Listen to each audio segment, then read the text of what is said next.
रंजना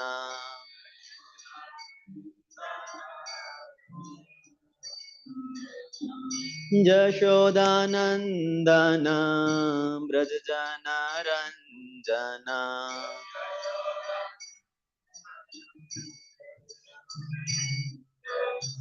यमुना तीरा वनचारी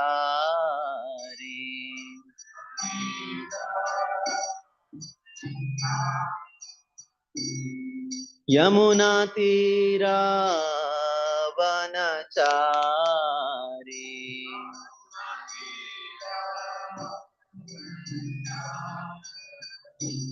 जय राधा माधव कुंज बिहारी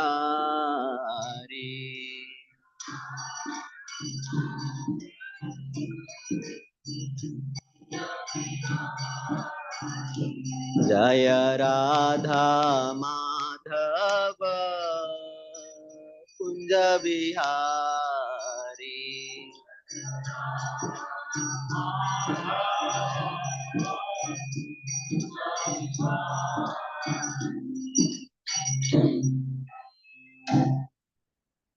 श्री राधा गोपीजन वल्लभ भगवान की जय। निताय पतित पावन गौर हरि की जय। श्रील प्रभुपाद की जय। ओम नमो भगवते वासुदेवाय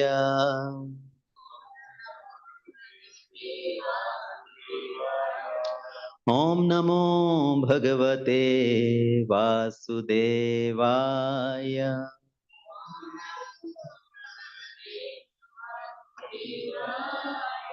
ओम नमो भगवते वासुदेवाय ओम नमो भगवते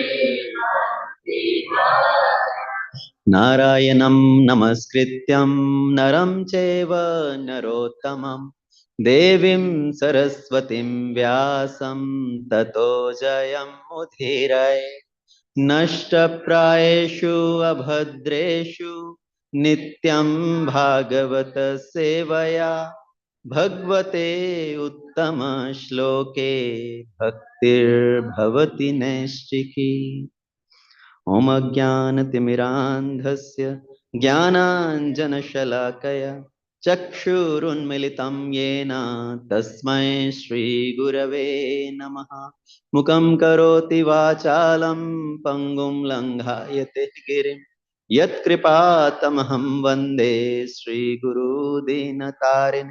परमानन्दमाधवं श्रीचैतन्येश्वरम् नमो विष्णुपादाय कृष्णप्रेष्ठाय भूतले श्रीमते भक्तिवेदान्त स्वामिनिति नामिने नमस्ते सरस्वती देवी गौरवाणी प्रचारिणे निर्विशेष शून्यवादी पाश्चात्य देशतारिणे नमो महावेदन्याय कृष्ण प्रेम प्रदायते कृष्णाय कृष्ण चैतन्य नाम्ने गौरहक्षे नमः पंचतत्वात्मकं कृष्णं भक्तरूप स्वरूपकं भक्तावतारं भक्ताख्यं नमामि भक्तशक्तिकम् हे कृष्णा करुणा सिंधु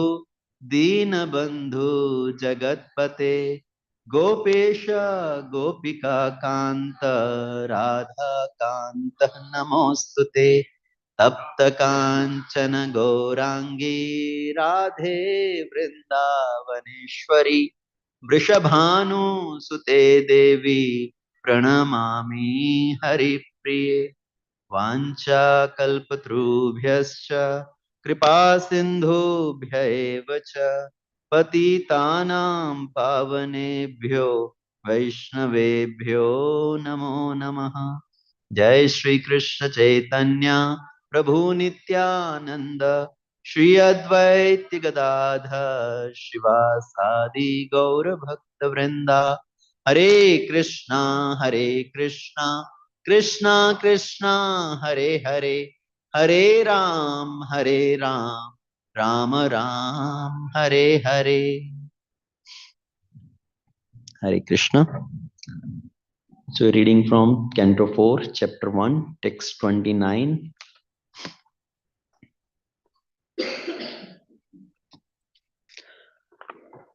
मैत्रेय उवाच इति तस्य वचः श्रुत्वा त्रयास्ते विभुदर्शन दर्शभः प्रत्याहु श्लाघ्नस्य वाचः प्रयहस तं ऋषिः प्रभो.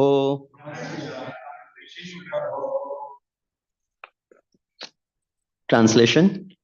The great sage Maitreya continued. Upon hearing Atri Muni speak in that way, the three great deities smiled and they replied in the following sweet words. So we'll read text 30 also. There is no purport for text 29. Devah uchuhu यथा कृतस्ते संकल्पो भाव्यां तेनेव नान्यथः सत्संकल्पस्य ते ब्रह्मन् यद्वैध्र्यते ते वयम्. देवः उचुः यथा कृत्यस्य संकल्पो भाव्यं तेनेव नान्यथः सत्संकल्पस्य ते ब्रह्मन् यद्वै ध्यायति ते वयम्. Anybody would like to recite? देवः उचुः यथा कृतस्ते संकल्पो भाव्यं तेनेव नान्यथा सत्संकल्पस्य ते ब्रह्मन् यद्वै ध्यायते ते वयम्. देवा ऊचुः यथा कृतस्ते संकल्पो भाव्यं तेनेव नान्यथा सत्संकल्पस्य ते ब्रह्मन् यद्वै ध्यायति ते वयम्. यथा कृतस्ते संकल्पो भाव्यं तेनेव नान्यथा सत्संकल्पस्य ते ब्रह्मन् यद्वै ध्यायति ते वयम्. देवा ऊचुः यथा कृतस्ते संकल्पो भाव्यं तेनेव नान्यथा सत्संकल्पस्य ते भ्रमन्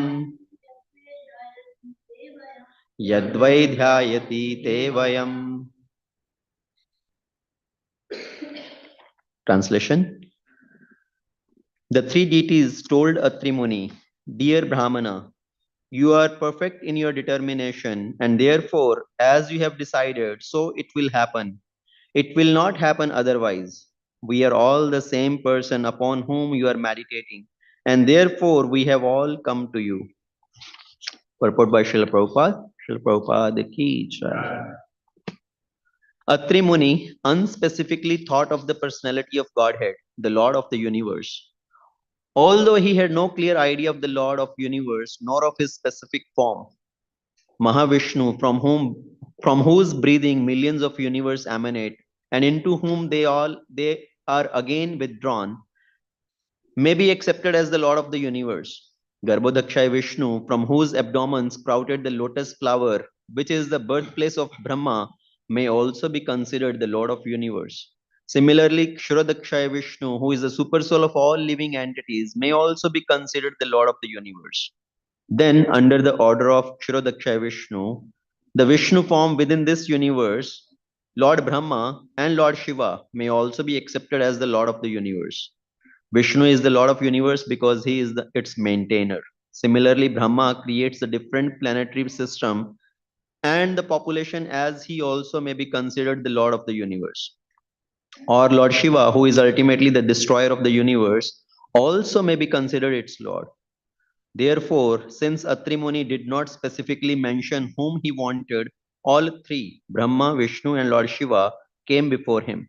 They said, since you were thinking of having a son exactly like the Supreme Personality of Godhead, the Lord of the universe, your determination will be fulfilled. In other words, one's determination is fulfilled according to the strength of one's devotion. As stated in Bhagavad Gita 9:25, Yanti Deva Vrata Devan Pitriyanti Pitrvrataha. If one is attached to a particular demigod, one is promoted to the abode of that demigod. If one is attached to pitas or forefathers, one is promoted to their planet. And similarly, if one is attached to the Supreme Personality of Godhead Krishna, one is promoted to the abode of Lord Krishna. Atri Muni had no clear conception of the Lord of the universe.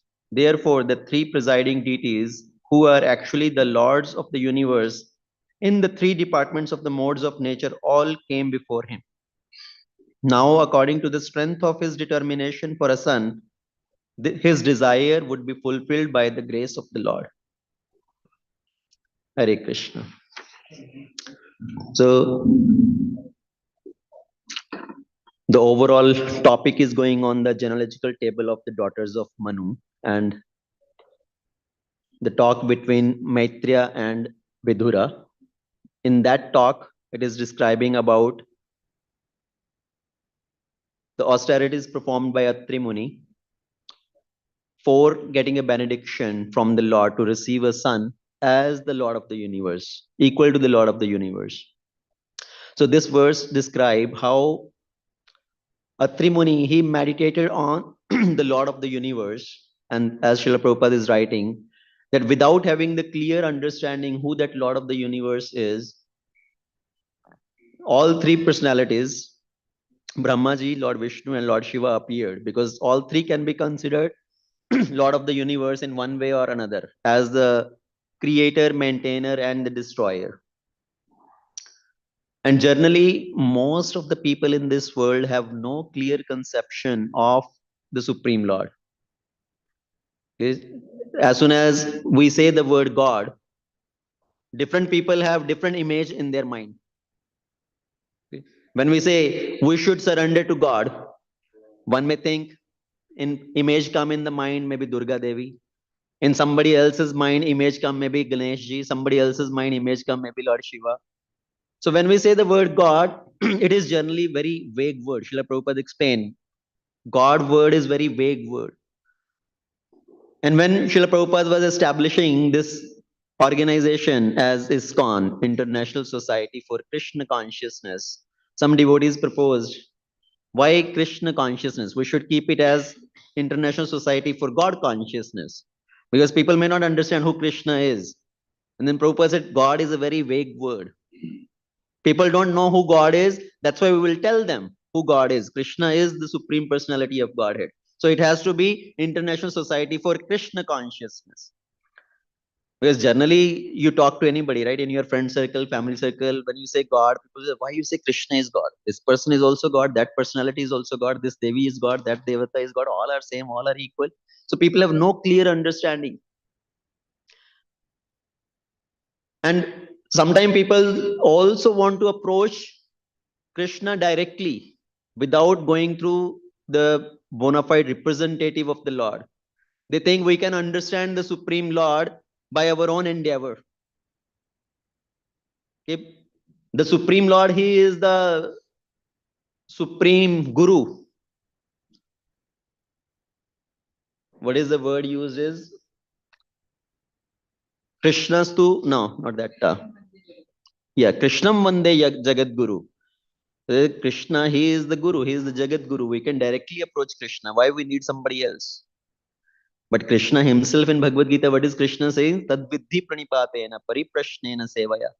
You approach a bona fide Guru, you approach the self-realized soul, render service unto them, inquire from them submissively, and they will impart the truth because they have realized that truth.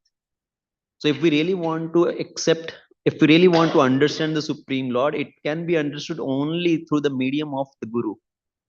We cannot understand Krishna by our own endeavor. And sometimes people, when the people say this word that Krishna is the Guru, we can directly approach Krishna. Don't need anybody. Actually, in Bhagavad Gita, there is another verse. Yes, Krishna can impart the knowledge from within our heart. But for whom? For which class of people Krishna says, I impart the knowledge from within the heart? Somebody who has taken shelter of Guru. By the instructions of Guru, somebody who is accepting this process of sadhana bhakti. And when somebody is engaging in this process of sadhana bhakti, yes, Krishna also then help from within the heart, and he will purify the heart. He will give direction from within the heart also. So there is a verse, chapter 10, text 10 in Chaturshloki Bhagavad Gita. The verse is Tesham satata yuktanam bhajatam priti purvakam dadhami buddhi yogam tam yena mam upayanti te. So Krishna says in that verse, Tesham satata yuktanam bhajatam priti purvakam, who are always constantly remembering me, serving me. Then what do I do? Dadhami buddhi yogam tam. Yes, I impart knowledge to them from within their heart so that they can come to me. So Krishna says, yes, who are constantly remembering me, constantly serving me, for them, yes, I give them. But for us to come to that platform first, to remember Krishna constantly, to serve Krishna constantly, first we have to come to that platform. And how can we come to that platform? Through the service, through the medium of Guru. We cannot come to that platform without the mercy of. So it's very important first to approach the Guru. Here, Srila Prabhupada, out of his unlimited mercy, he has given us the scriptures, Bhagavad Gita, Bhagavatam, the commentaries, his purports, through which we can try to understand Krishna. And if we approach through the representative of Krishna, through the bona fide representative as a Guru, then we have some chance, some scope to understand Krishna. And for those people who says, yes, God is there in our heart also as super soul, as Paramatma, and Paramatma is guiding me. He will guide me from within. For most of the people who have, first of all, no connection with Krishna, coming to the platform of serving Krishna, is it the voices which we are hearing from within our heart, is that really the voice of Krishna? This is mostly the voice of our own mind. Our mind is constantly speaking to us. Voice of the super soul is so dim that we cannot even hear the voice of super soul from within the heart. And that's why we need an amplifier to amplify that voice of the super soul from the heart. Just like sitting here giving class so that the voice can read to everybody in the room, we use this amplifier, right? This microphone. So this microphone is to amplify the voice. Same way, yes, super soul is there within the heart and super soul is trying to speak, but the voice is so dim, we are not able to hear, and we need amplifier. And who is that amplifier? Shri Guru. Shri Guru is like the amplifier for that super soul who is giving us the instructions of Krishna through his instruction by explaining us the message of the scripture. So that is more so for the reason that we need to approach a bona fide Guru who can help us understand the Shastras. And we sing in Guru Puja, the prayers we sing, Chakshudan dilo jai, Janme Janme Prabhu se, Divya Gyan Hriday Prakashito. So yes, when we serve Guru, when we approach Guru, then the transcendental knowledge can awaken in the heart. Then Guru can impart that knowledge within the heart. So definitely we need to approach the spiritual master. And just continuing from our yesterday's mood, we were sharing some of the memories of His Holiness Gopal Krishna Goswami Maharaj.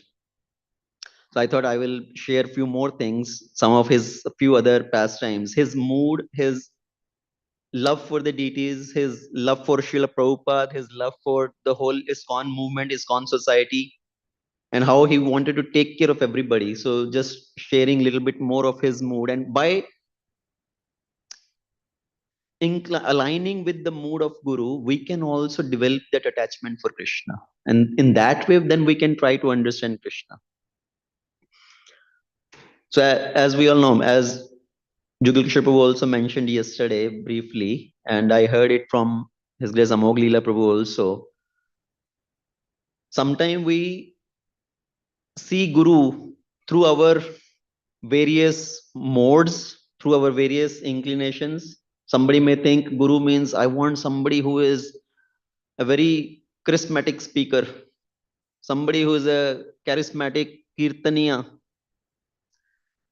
And Guru Maharaj did not exhibit the opulence of being a very charismatic speaker or a charismatic kirtaniya.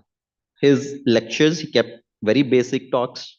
His kirtans were very basic, not like a very melodious singer in different melodies. But there are few things which Guru Maharaj exhibited as his qualities. One was his service attitude, service to the deities, service to Srila Prabhupada, and service to all the devotees. The mood of seva, the mood of Vaishnava seva also. And for the deities, Maharaj had such a awe and reverence mood while serving the deities, being very careful in following all the nitty gritty, all the rules and regulation, being very careful in all his services. We know Maharaj, every morning he will be on the altar wherever he is. Either he is in Delhi, he is in Vrindavan, he is in Juhu, he is in Pune, or he is in USA also. Everywhere we will see Maharaj on the altar. Either most likely doing Mangalarati, if not Mangalarati, Shingararati. So everybody knew about Maharaj's this routine, and Maharaj will come wherever he goes, he will come on the altar. So once Maharaj was in Tirupati, yeah, and in Tirupati also there is ISKCON temple, ISKCON Tirupati. So Maharaj was in Tirupati, and the temple president, of course, knowing Maharaj routine, Maharaj mood, he expected that Maharaj will come on the altar in Mangalarati, he will do Mangalarati. And he assigned Maharaj for doing Mangalarati on Radha Krishna Ashtasakhi altar. And Maharaj came as usual on for Mangalarati, and he saw that some devotees assigned for Gauranitai, and he was assigned for offering Arati Mangalarati to Radha Krishna Ashtasakhi. And Maharaj did not go on the altar, he sent the Pujari, you go, you do it. So Pujari, he said first, Maharaj, you are assigned. He said, no, you go, you do it. And so Maharaj just stood there. He saw the Mangalarati, he attended Mangalarati, but he did not go on the altar. In the daytime, the devotee, the president of the temple, he came to Maharaj. Maharaj, you did not come on the altar, you did not offer Mangalarati. He said, no, I cannot come on the altar. You assigned me on Radha Krishna Ashtasakhi. Actually, I cannot go there. I am afraid of Ashtasakis. They are very exalted position. They are very high position. I don't consider myself fit for going and serving Ashtasakis. Just imagine the mood of Maharaj. He is thinking he is not eligible to go on the altar serving Ashtasakis when they are there on altar with Radha Krishna. What Maharaj is trying to teach us, actually, what lesson I'm thinking for myself is, when we go on the altar, we should not take it for granted that, oh, I have become so eligible, I have become so qualified, I am second initiated, I can go on altar anytime and I can touch the feet of the deities. We have to be very careful, being following all the standards, all the procedures, being in a very clean condition. I see sometime in some other temples, I have seen devotees just going on altar, coming out, going on altar, coming out, doing something else, then going on altar, not even following proper standards of cleanliness also. Some devotees, Matajis, they take second initiation, they have little babies coming, going on altar, coming back, changing the diapers of the kids, and then going on the altar. What nonsense is this? We have to be very careful when we go on the altar. And Maharaj is teaching by his example. that we have to be very, very careful on the altar. So the devotee came, Maharaj, when Maharaj said, no, you put me on altar for Gaur, Krishna, Radha Krishna Ashtasaki, the devotee said, but Maharaj, when you go on Mayapur, there also you do Mangalarati. Maharaj said, watch out. Did you ever see me going on the altar of Radha Madhav Ashtasakis? In Mayapur, I always do Gora Mangalarati to Panchatattva. Have you ever seen me on the altar of Radha Madhav Ashtasakis? So that devotee said, so please forgive me. So later on, Maharaj told him, again in the evening, Maharaj told him, okay, I know you had a very strong desire. You wanted me to come on altar. So, okay, tomorrow I will come on the altar. So next day, yes, Maharaj did go on the altar and Maharaj offered Mangalarati. But the point I am saying is Maharaj is very careful on the altar and teaching by his example. What should be our mood when we want to go on the altar? Don't take it for granted that this is my privilege. I have now second initiator. It's my privilege. I can go on the altar and do any nonsense. So we have to be very careful. And then another thing which I thought I will share is how Maharaj received his deities.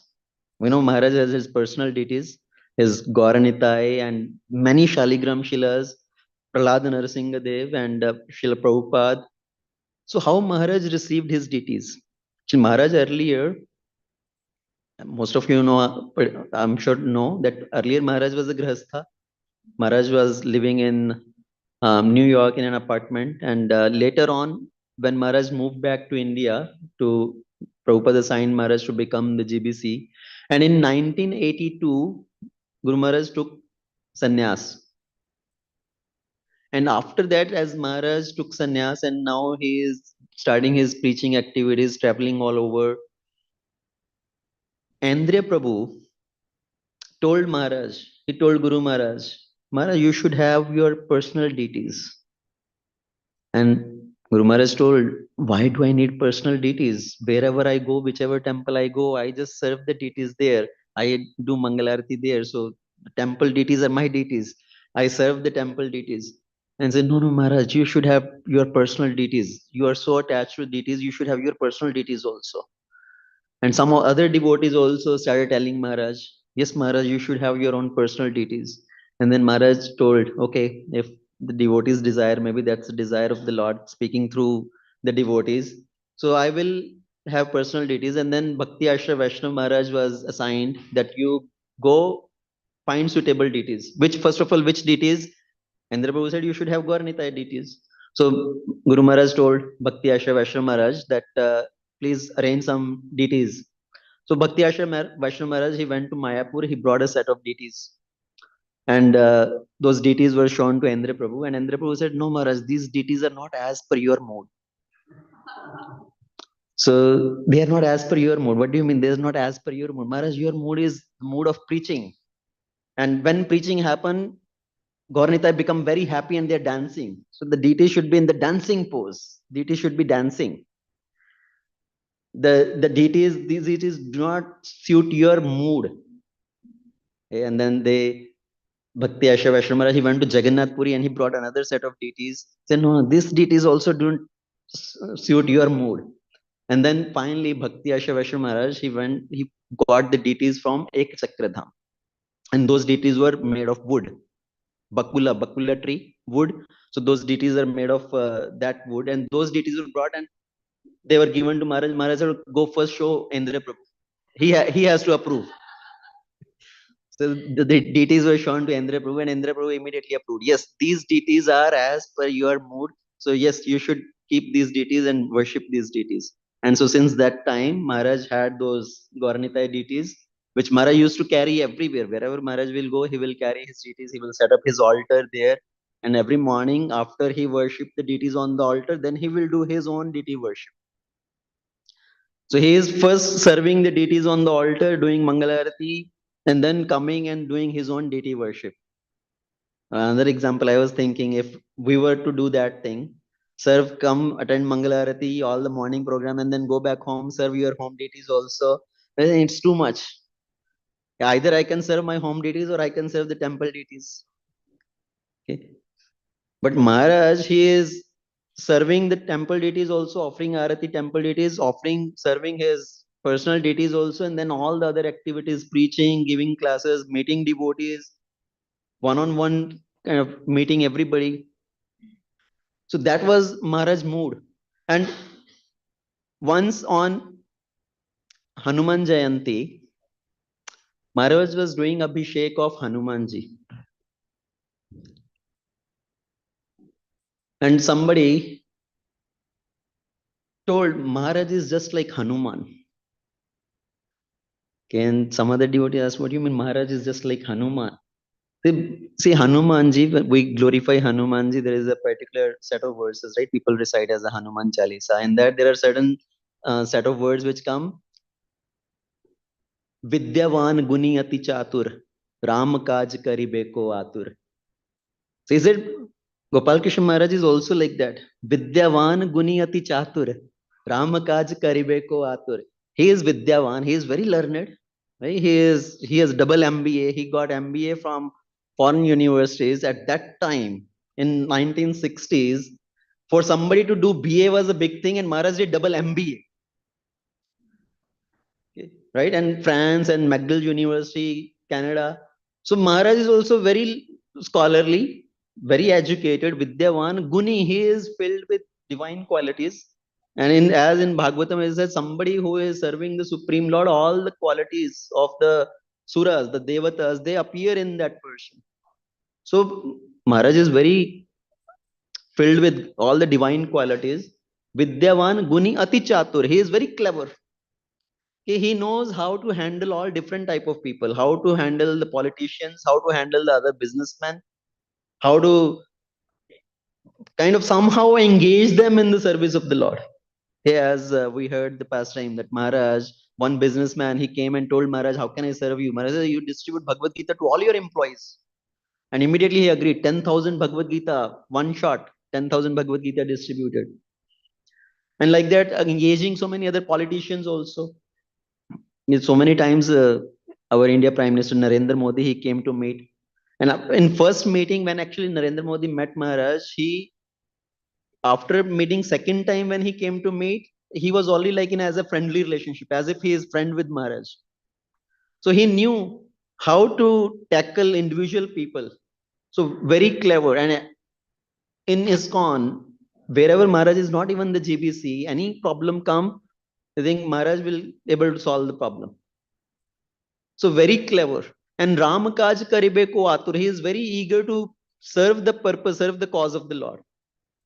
He constructing the temples of the Lord, installing the deities, doing Bhumi Puja, and going and preaching, book distribution. So he is always ready to serve the Lord in whatever capacity is needed. So those are the qualities of Guru Maharaj, that how he was utilizing all his intelligence, all his resources in the service of the Lord. And if for us, if we want to understand the Supreme Lord, it's possible for us to only be able to do that when we imbibe the mood of the Guru, when we also try to serve Guru, then we can gain that knowledge within the heart. The Guru will establish Lord in our heart. Even though Lord is there, present as super soul in our heart, but we are not able to feel that presence of the Lord. But with the mercy of Guru, then finally we can feel that presence of the super soul within our heart. And Maharaj whole personality, he is very simple, saral. As we say, right, devotee should be very straightforward, very saral in the heart. And another thing somebody said, because Maharaj has Sita Ram Lakshman in his heart, that's why he is saral. Sita Rama Lakshman, SRL. So if somebody want to become saral, you have to establish the Lord in your heart. So then you can become very simple hearted, straightforward. Otherwise, sometimes even we come in the process of bhakti, somehow rather than becoming simple, we become crooked. It goes other way sometimes. We see sometimes the heart become more crooked. So much politics is going on sometimes this thing is going on, that thing is going on. The purpose of coming in the process of bhakti is we want to give up our wrong tendencies and we want to become very simple hearted. Otherwise, what is the point of coming to the process of Krishna consciousness? Outside, people can do politics, people can do all other sort of things outside, right? Why to come here then if we want to do same things here? So becoming simple hearted really is when we establish the Lord in our heart, when the purpose is, the mood is to serve the Lord only. And sometime one particular kind of realization recently which I had is, while somebody come to this process of that, okay, we want to please the guru, we want to serve the guru, and one of the method of serving is preaching. We want to engage in the preaching activities to bring more souls, more living entities at the feet of Srila Prabhupada, at the feet of the Lordship. But while engaging in that activity, somehow, somewhere, this feeling of competition, pratisparada, all those sort of things also come, and the mood becomes, I am serving, I want to serve my guru. My purpose of preaching is to bring the souls, to make them as disciples of my guru. That is purpose of my preaching. I want these people who are connected with me, somehow they should take initiation from my guru only. And then there is competition among other people and pulling around and all those kind of things. But just imagine, right now somebody may be doing all that, and tomorrow when the guru leaves his body, guru enters into his nitya leela, at that time, then what will be your purpose of preaching? Then what will you think that, okay, now guru is not personally present and he is not going to give initiation, then are you going to stop preaching? That, okay, now what is my motive? They are not going to take initiation from my own guru, ultimately they will go somewhere else only. So will you not preach then? So why can't we have that mood from the beginning itself? Why to have that pulling around, that competition? He should take initiation from my guru only. Let's just have a very straightforward, very simple hearted mood. The purpose of pleasing is to please Guru, please Srila Prabhupada, please the Lordships. Connect the devotees to the Lord. That should be the mood, not my Guru, my Bhakti Riksha, my program, my this, that. Because we speak the message of Lord Krishna sometime to the materialistic people that you should not be attached to the results. And we quote that verse 274. कर्मण्य वाधिकारस्ते मा फलेषु कदाचन मा कर्मफल हेतुर्भुर माते संगो अस्तव कर्मणि. And we try to relate that verse to other materialistic people. You should not be attached to your result. I think first we should relate that verse to ourselves in the preaching mission also. Don't get attached to the result. I'm doing preaching because I want that person to become disciple of my guru.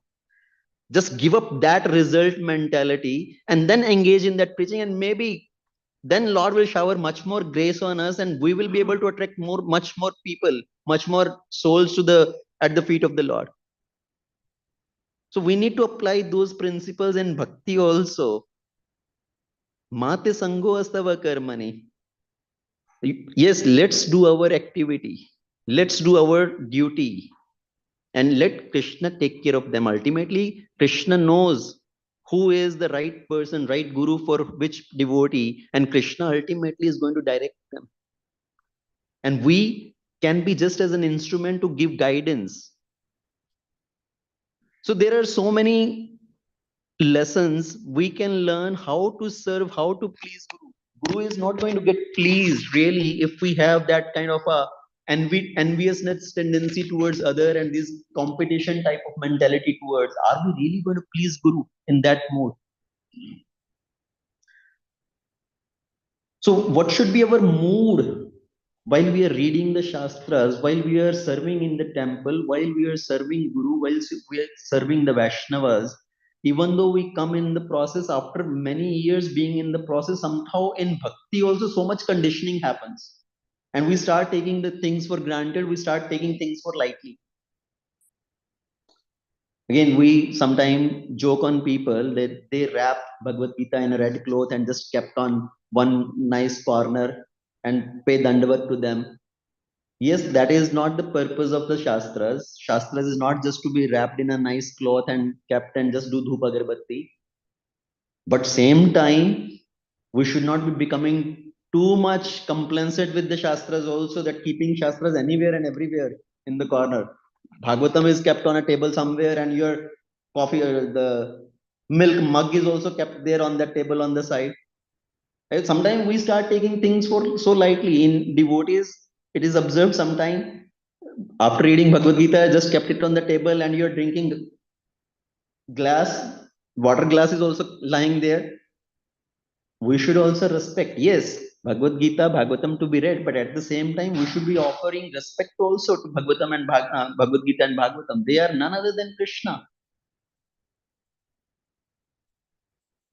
And then in the homes, we say, as a family, doing arati together.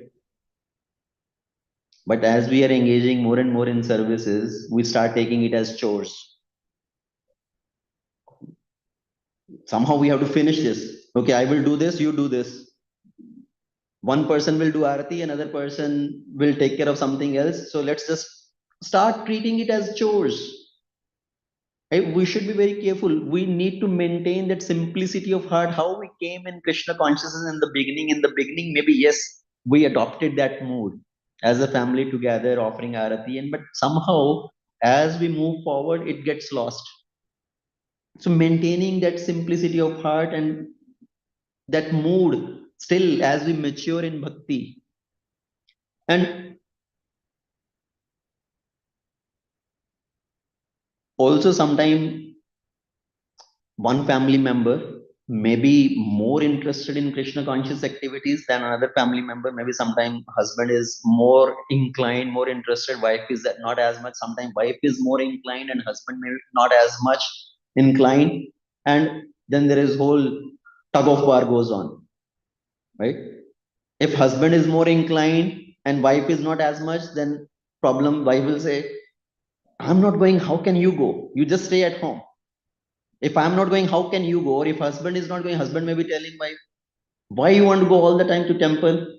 Why all the time you want to go to Bhakti Vriksha program or this thing and service or that thing? At least understand that if one person is more inclined, don't become as a shackles in their feet. Let them engage in bhakti as long as at least they are not doing any other nonsense materialistic activities or some sinful activities. So why to cause so much of roadblock in their spiritual progress? So Matajis and Prabhus, please do not try to hold on to your spouse thinking, no, no, you should also stay at home with me only. In our congregation, there are such so wonderful devotees. We can see doing so many services. If Matajis are holding on to Prabhu's stay at home and just sit at home with me, then how will all these services go on? And same way, some Matajis come and offer so many services. If Prabhus are telling, no, just stay home and what is the need to go all the time, then how will all these services go on? So even Krishna imparts that free will to the living entity. And then who are we to take away that independence, take away that free will of our spouse that they want to engage in the service?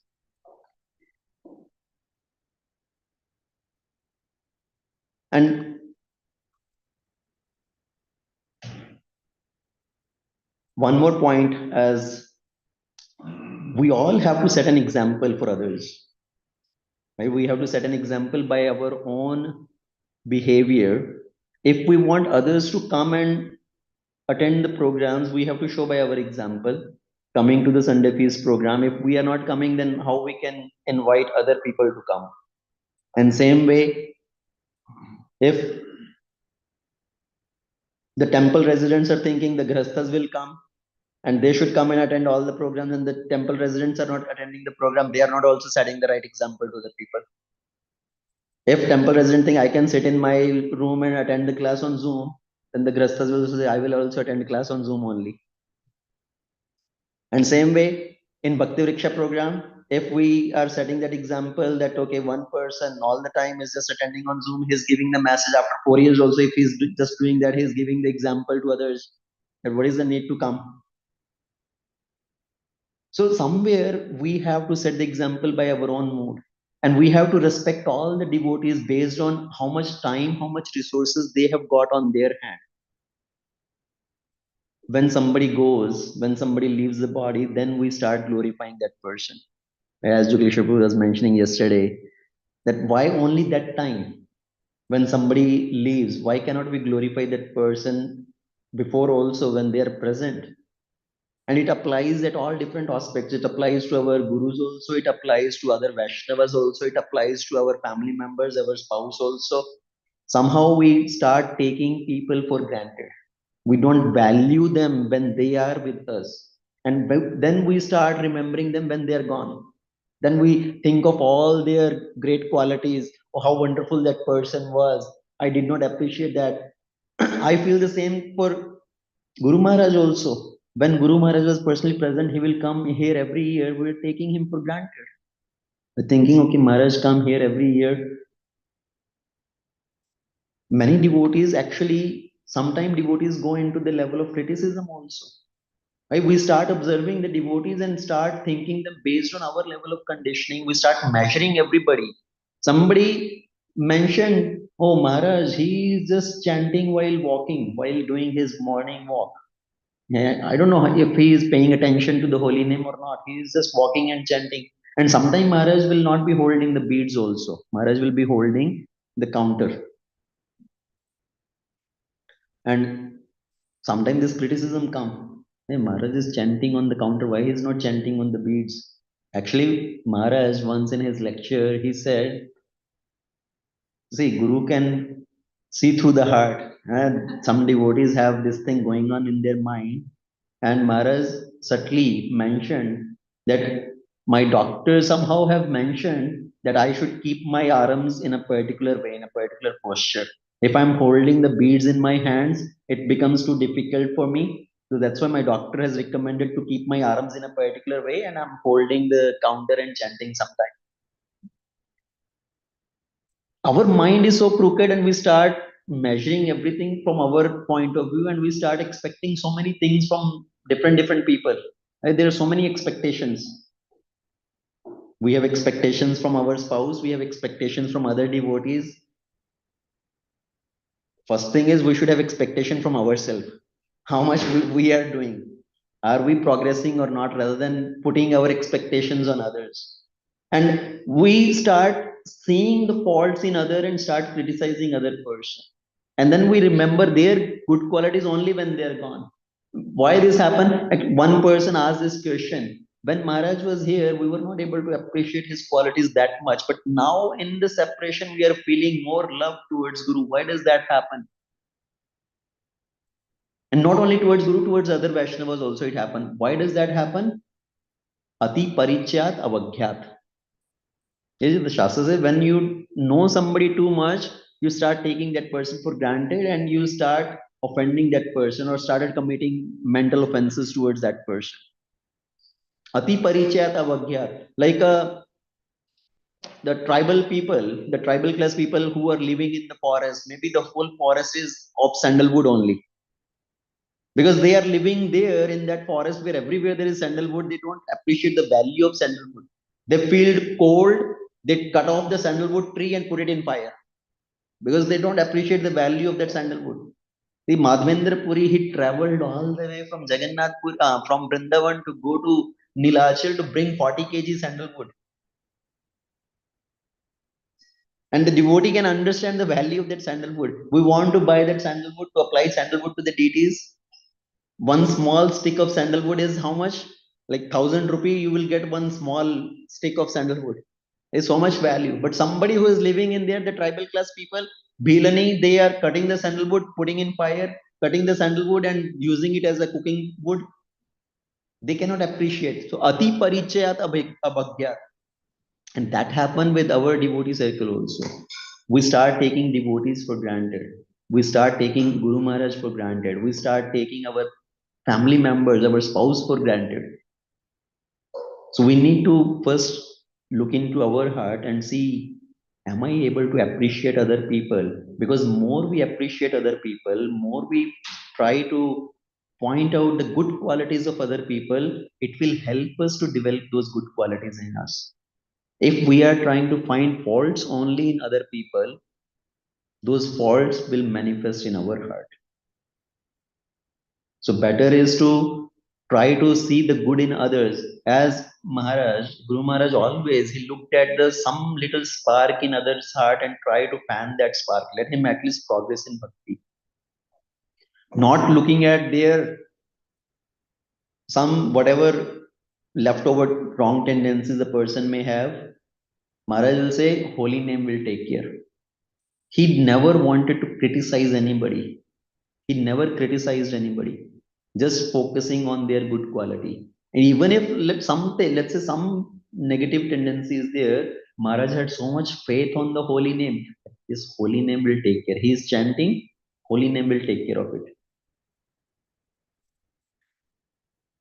So we can also, I'm just speaking for myself, can need to develop that mood of seeing the good in others, just developing that service attitude as Maharaj demonstrated, serving everybody. Vaishnava Seva was his biggest asset, serving everybody.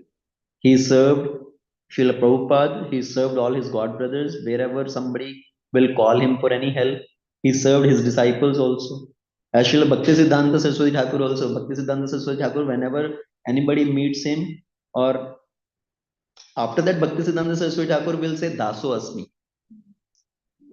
I am your servant. Even to his disciples, he will say, Daso Asmi. And Guru Maharaj also demonstrated that mood. To his disciples also he served. And to the disciples of his god brothers also. If any other disciples of any other Maharaj god brother will come in Delhi temple, he will make sure to take care of them also. If somebody other Maharaj disciple want to meet Maharaj, Maharaj will give first preference to them. Maharaj's own disciples are standing outside waiting to meet Maharaj, and Maharaj come to know that oh, His Holiness Radhanath Maharaj's disciple, two disciples are there and they want to meet. And his own disciple are standing there for longer time to meet Maharaj. Maharaj will say, first send them. I want to meet them. And the devotee once actually asked Maharaj, but we are waiting here for longer time. We should be given first chance. I said, no, you can meet me anytime. I see you so many times, but I want to meet them first. So serving even the disciples of his god brothers also. So Vaishnava Seva. So I pray at the lotus feet of Guru Maharaj, at the lotus feet of Srila Prabhupada, that I can develop that fraction of those qualities to serve other devotees, serve other Vaishnavas, to always look good in others, not to criticize anybody, not to point faults at others. And if we are able to do that in that way, that will be most pleasing to the Guru. And if the Guru is pleased, then Guru will impart the knowledge in the heart.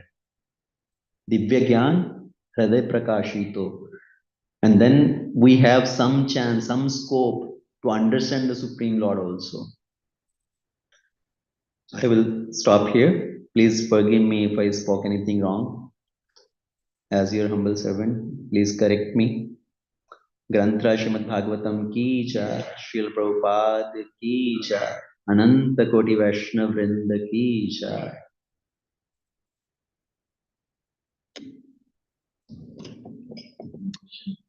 Hare Krishna. Any comments?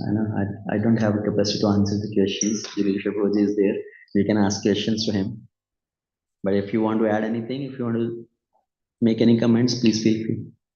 About Maharaj, actually, the last comment is that it is absolutely what happened in April 2023. I went to Vrindavan, took the one of Maharaj disciples.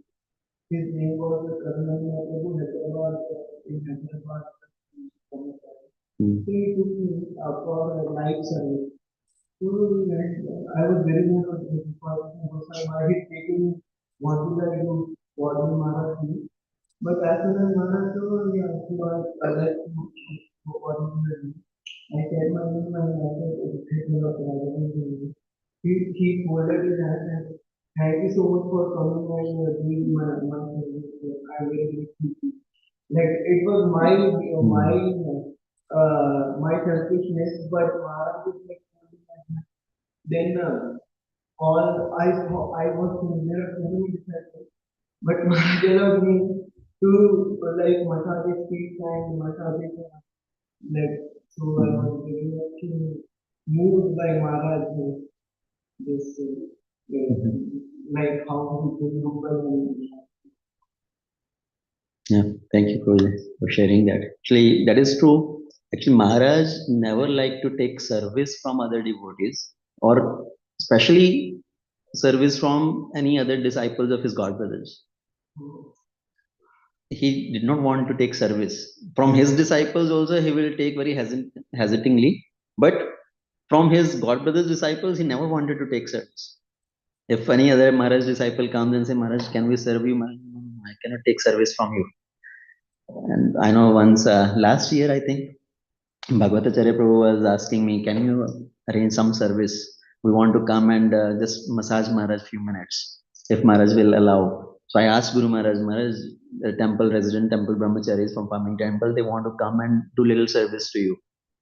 And Maharaj asked me, are they my disciples? I said, no, Maharaj, they are His Holiness Radhanath Maharaj disciples. Maharaj said, no, no, no, no, no, I cannot take service. Please don't ask them to come. I said, no, Maharaj, they have a very strong desire. They want to come just few minutes. And Maharaj kept saying, no, no, no. Finally, Maharaj, I said, they did not take up, they did not have opportunity to even see you and pay obeisances to you. And they have strong desire. At least they want to come and pay obeisances to you at least, because you did not come to Farmington Temple this time, and they could not come to other programs. So he want to come.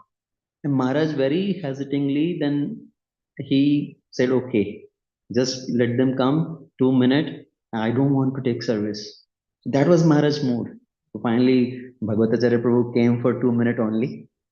And for 1 or 2 minutes, the other devotee also who was there, they kind of let him do little service to Maharaj, kind of touching his feet and massaging feet for 1 2 minutes, and then please go. Otherwise, Maharaj will not be happy about this. That was Maharaj's mood. He did not want to take service. Thank you.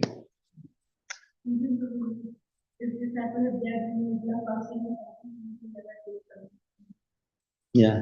So Dashavatar Prabhu actually mentioned that point, that Maharaj did not allow him also to do service if he was fasting Nirjala. If he was doing Nirjala fasting, Maharaj, you are taking Nirjala, I cannot take service from you. It will be offense if I take service from you, because you are doing Nirjala Ekadashi, Nirjala fasting. You are already doing so much austerity. So it will be offense if I take service from you.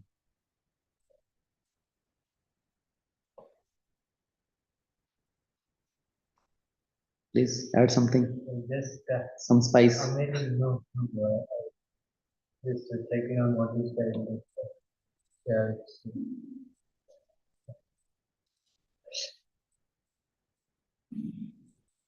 Okay.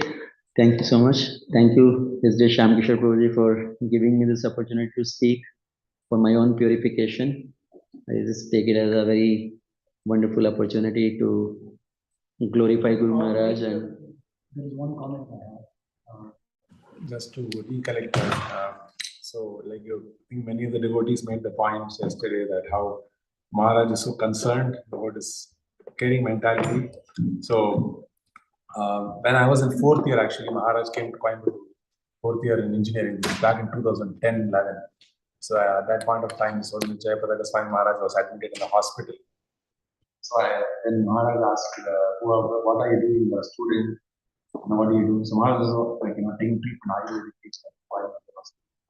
So he asked me like, what are you doing? I said, I'm a student. What are you going to do next? I said, I got a job in Maruti. I'm going to Gurgaon. Oh, you're going to Gurgaon? Then let me talk to Rambhadra. And then he talked, he called Rambhadra Prabhu and then said that. And then after you come, then you have to meet me.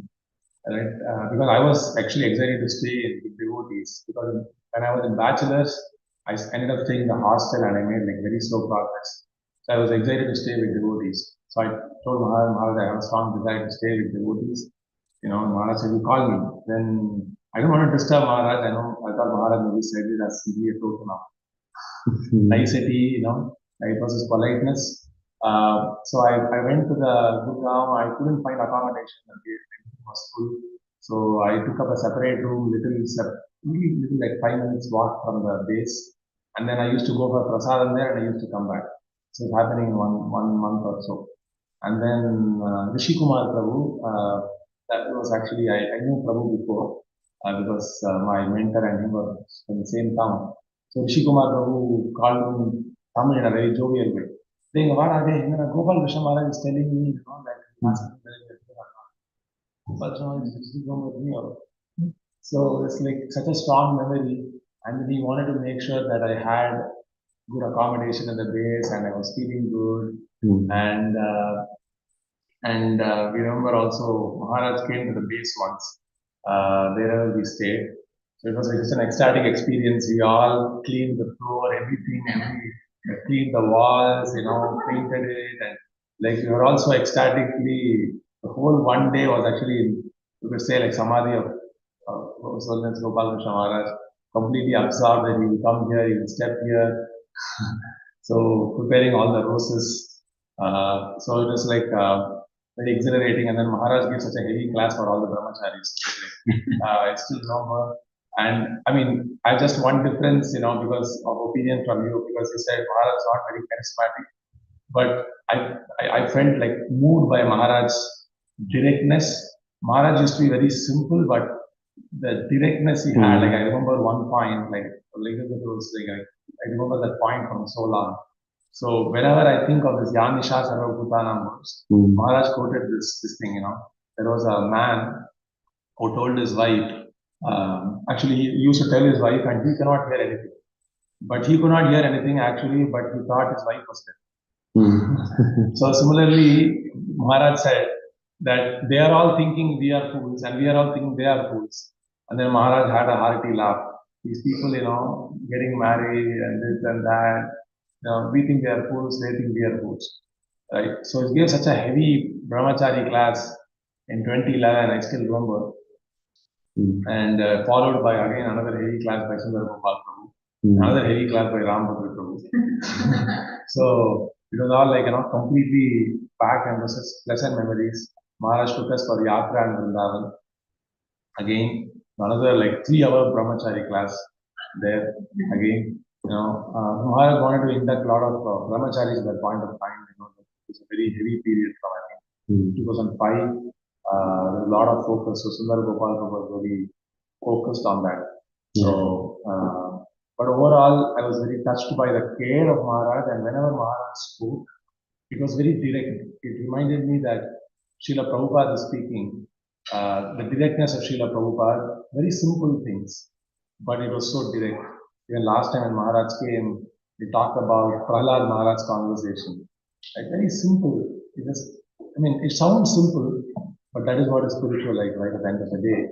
That it's externally simple, but it is very deep. So I always felt Maharaj was very charismatic, and this is something the top of the thing. We celebrated Maharaj Vyasa Puja in Delhi. It's like a big thing. 2011, it was such a huge festival. They had it in a big ground, like almost 10,000 devotees came, and in all the brahmacharis were there. So there was IYF, and we had a big screen, and there was a video of Maharaj debating another Canada. There was a reporter. The reporter, yeah, that's famous video. A famous video, and that video was played, and all the brahmacharis every time Maharaj gave an answer, say, Hariko, Hariko. So it's like, it was very fond memories and very grateful. I'm what I am because of, I wanted to say this yesterday. So I'm what I am because of Maharaj. Without Maharaj, I wouldn't be here. So, and of course, all the guidance of Sundar Gopal Prabhu, very inspired by Sundar Gopal Prabhu's enunciations, very renounced, very simple, very fixed, very straightforward, and brahmacharya classes can, floor one, I would say. Really, it's very strong.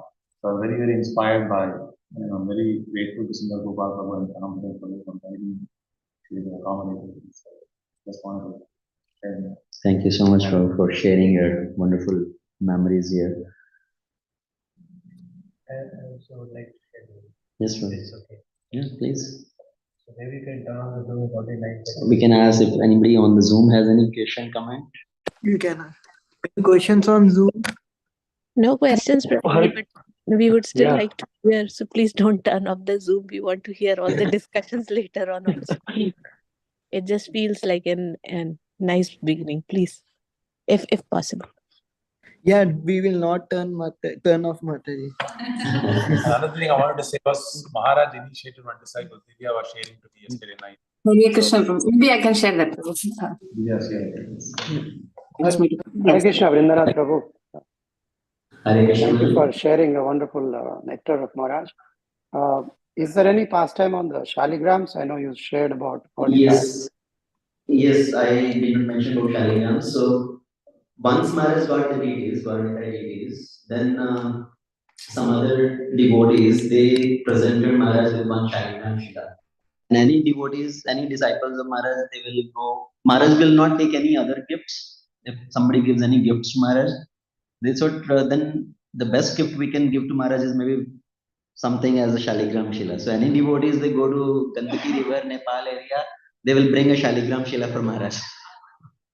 So Maharaj has a Damodar Shaligram, Krishna Shaligram, Narsingha Kurma Shaligram. So in that way, Maharaj received many Shaligram Shilas from different devotees at different times. And he has like 10, 12 bigger Shaligram Shilas and then so many small Shaligram Shilas, like in one box, 50, 100 of Shaligram Shilas like that. And once Maharaj received those Shaligram Shilas, he will not give to anybody. If some devotee asks, Maharaj, can you give any of your Shaligram to us? Maharaj will not give. If somebody asked, then Maharaj never gave. But if some devotee have helped Maharaj serving for a long time, out of his own will, Maharaj gave some Shaligram to any other devotees. But if somebody asked, Maharaj, can you give me one of your Shaligrams? He never gave. So yeah, that is another thing, like how Maharaj received so many of different Shaligram Shilas also. Okay, thank you, Prabhuji, for asking that. Thank you for sharing, Prabhu. Hare Krishna. Prabhuji, I'd like to share one or two points, Prabhu, that which Sachinandan Prabhu was telling as a follow-up to that. Yes, Mataji, please. Prabhu, so when the past 2 weeks, when we have been like hearing more about, of course, always Maharaj has been a central figure in our ISKCON movement and pioneering Srila Prabhupada's, soldier, true soldier of Srila Prabhupada.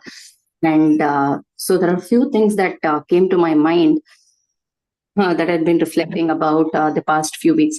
So one is like Maharaj, of course, he appeared in 1944, but then he met Srila Prabhupada when he was like 24 or so. And like right from this June 1st, 1968, when he meets His Divine Grace Srila Prabhupada, till May 4th, May 5th, I think, right? May 5th, 2024. So what we can see is that Maharaj has been a very transparent personality, and all through these 56 years, there has been no break in his devotional, career, so to speak. So I think that makes Maharaj a very trustworthy personality, because there are, even within our movement, there have been so many personalities who could give their amazing best in the time that Srila Prabhupada was there in this planet. But then, have our little bit, where is this devotee now? Where is that devotee now? So we read in Leelamrita, but then we are like wondering, okay, where are they? I wish they are. So, but Maharaj is one personality. I was thinking that all through these 56 years or plus, is that he has been completely available for the devotees, completely serving Srila Prabhupada without a single break, or without a single, leaving a doubt for any of his followers. So that I felt is very, very important for us to be able to trust a person, because we should not have any doubts about that person. And for me, that is a very convincing point. And also, the instruction, one of the many instructions that Srila Prabhupada gave Gopal Krishna Maharaj was, in 1975, Srila Prabhupada instructs Maharaj to print and expand book distribution in India. And we can see yesterday's video also, we saw how Maharaj has taken that instruction to his complete heart, and how Maharaj has expanded the Krishna consciousness movement in the whole of India, not just like the 18 temples Maharaj opened, but all over India, how even in South India, in Hyderabad, Pune, so many of these places Maharaj has distributed, and he has inspired tons and tons and tons of book distribution. I don't have the numbers with me right now, but maybe his senior disciples, maybe. But whenever we think of Gopalakrishna Maharaj, the first thing that comes to our mind is book distribution, and how that was so much dear to him. Book printing and book distribution was so much dear to Maharaj, right? And also one more thing that I was thinking about was also Maharaj's boldness in terms of being able to preach in all situations. Like how you mentioned, he was able to be soft when he had to talk with industrialists. He was able to be tactful when he had to present it to politicians.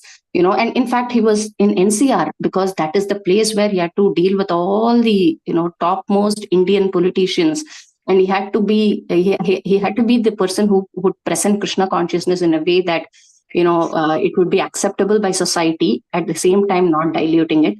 So that is whether it was meeting Vajpayee, when Prabhupada said meet Vajpayee, whether it was meeting Vajpayee, or whether it was involving all these MPs and Hema Malini or Narendra Modi, how he has presented Krishna consciousness or to the current president, previous presidents, and how they are all feeling that now Gopal Krishna Maharaj has left. They are also feeling a vacuum.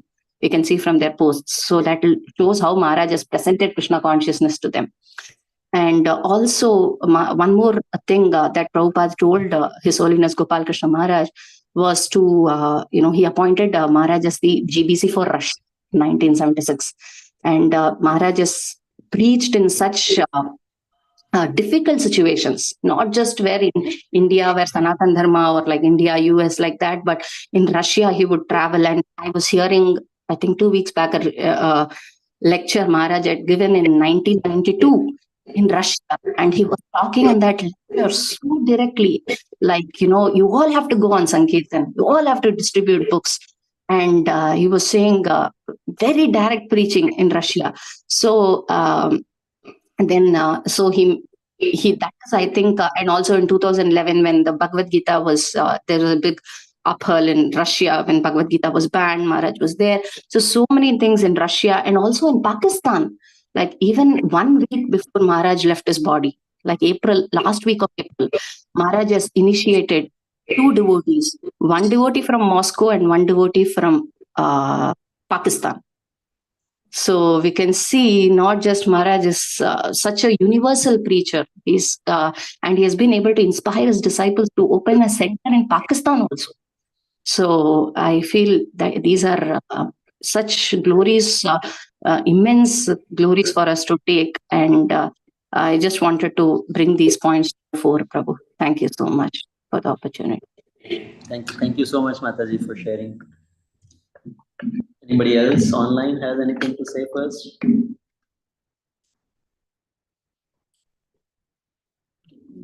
I think that's fine. It's already. That's okay. Yeah. So actually, what was it? When I first came to Krishna consciousness, what the first sannyasi I met in my life, I mean, second sannyasi, Bhakti Raghava. So, see, the first sannyasi I saw was Radha Govind Maharaj. So I saw Radha Govind Maharaj. He didn't speak. When he was asking Hindi to me, at the time I didn't know any Hindi. Kitna bahut hai, like he was asking so much love. I just remember he was glowing like that, and so much love was coming from him. Second sannyasi I met Bhakti Raghava Maharaj. Bhakti Raghava Maharaj made one point in one class that just entered my heart. He said that we should reveal our heart to saintly persons. Because he said, the love that saintly persons give in our life, nobody can give that. So I was so attracted by that. So attracted. So actually, I think it was one of the years after my Guru Maharaj left. There was a class in Detroit Temple and Rasul Prabhu was there. So after 4 p.m. Seva, I said, let's go dash to Detroit Temple. Because class was kind of Sunday feast class in Detroit Temple means it gets over quite. So somehow I reached there on time, and I remember at the end of the class, I mean, he asked, I met him, then he just looked at me and he asked, what is your name? And just remember that glance, that so affectionate glance. I felt like so soothing and so it just didn't speak much. He said, "Oh, yeah, ask the name and you're so loving and so caring and just that glance." And I was so touched by that. And I felt like that that like many times we say I may say I'm a disciple of such and such, I may say I'm a I'm serving the deity, but actually I don't have any of the qualities. Even though I'm serving means the qualities of the person who is serving should come to our heart. That's the real meaning of serving. So I don't have any quality. But I felt like he's serving deities, and he has actually acquired that mood of the deities. So in generally when you see deities, how you feel? You feel like, wow, I feel so much mercy, so much love, so much compassion. Like Krishna is just with you. Krishna is looking at you and Radha is looking at you and like you feel like they're just there for you at any moment. So when I saw Maharaj, I felt that the mood is transferred. That's so soothing, so sweet, so merciful. Like I really felt deeply touched by that. Uh, and of course, my spiritual master, Srila Maharaj, one time in Vrindavan, he was sick, like he got cold cough. And Maharaj took the trouble to come up the stairs, like 4 flights of stairs. How difficult it is. And then my Guru said, why you take the trouble? He said, no, how can I help you? How can I give you medicine? So I was thinking that Maharaj has so much love. And sometimes I really wonder that how they do it, how they do, how, so many devotees and so many like personal deities and then so many services. And actually, I think that somebody should write down the number of services they do and they put it on put it on like a huge, printed and just put it here, so that people can understand what is the real sacrifice, how much they sacrifice, and every day they sacrifice. They sacrifice like anything, like their body just doesn't exist, just doesn't matter, doesn't exist. So that much they sacrifice. If we meditate on this, then we'll definitely develop a lot of respect and we feel like, yeah, we really want to give our life for that. Like they really just sacrifice their body for it. The body didn't exist only. I mean, one devotee told me one time that I read in Facebook that he went to Maharaj and he saw so many medicines.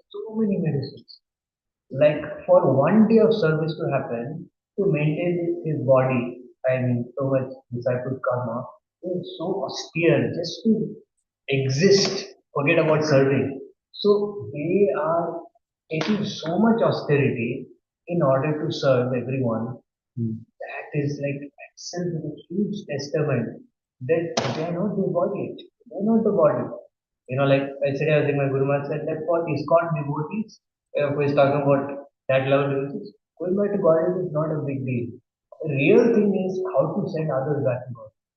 So they have attained that kind of level that I mean the body just doesn't exist. Another amazing I heard one of my godbrothers in Bulgaria is telling Gopal Krishna Maharaj means he takes so many baths every day. Just think about even with such a condition. If he goes outside, come back, he take bath. If he goes here, he take bath. Take bath. I was thinking, and his second nature devotee, I'm like, oh, you have to many times ask, how many times baths you take a day? He goes two, sometimes three if needed. That itself I consider. Sometimes initial days of this temple, you take 4 5 baths. 4 5 baths, my God. But that is his level of sweetness. So again, I'm sorry for unnecessarily burning your ears. But Hare Krishna. Thank you so much for sharing, Gauri. That was Maharaj's charisma of his glance. That was his charisma. Okay. Once again, thank you everyone. Thank you for joining in person and through Zoom. Really grateful to all of you for tolerating me. HG Vrindanath Prabhu ki Jai. Jai. Thank you very much, Prabhuji. Thank you, Prabhuji. Wonderful class, and thank you really.